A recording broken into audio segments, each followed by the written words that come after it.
Let's get a quick take on Colorado Senate Republicans winning a decision in Denver District Court this week.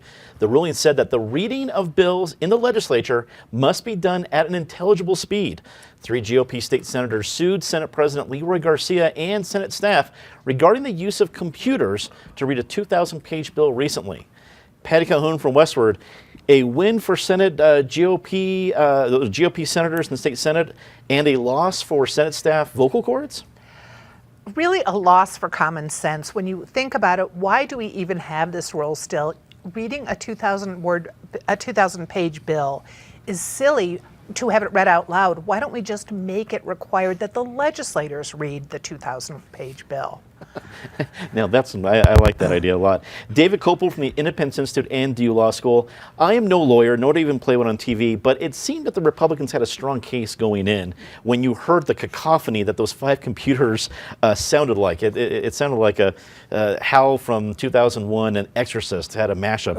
But was it as much of a slam dunk as an average viewer looked at it? Yeah, there was only one possible legal result.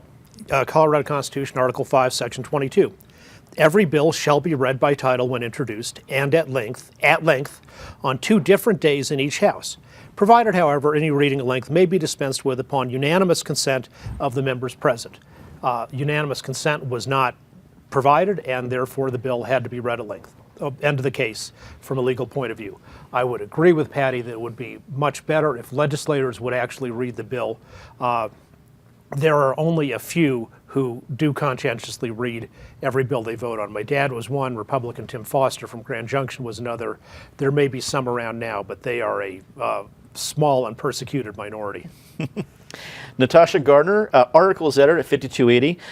Natasha, do you see any speed speakers being hired by Senate staff anytime soon?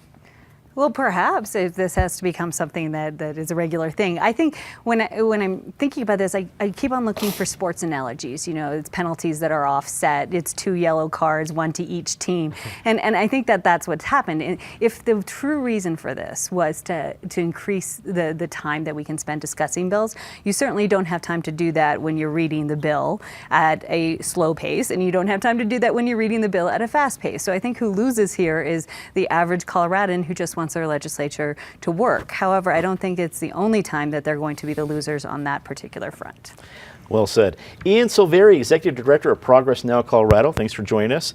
How do you think this decision affects the rest of the legislative session? Well, unfortunately, I think the minority Republicans in the Senate have decided to try and, get a win for being losers. I mean, they lost the last election in an unbelievable avalanche, and they've decided to kick and scream and be sore about it, unfortunately. When we were in the minority, when I was a House staffer, this was a trick that we pulled too. So it's not like a thing that they invented out of thin air. It is a rule, and in my opinion, a fairly dumb one.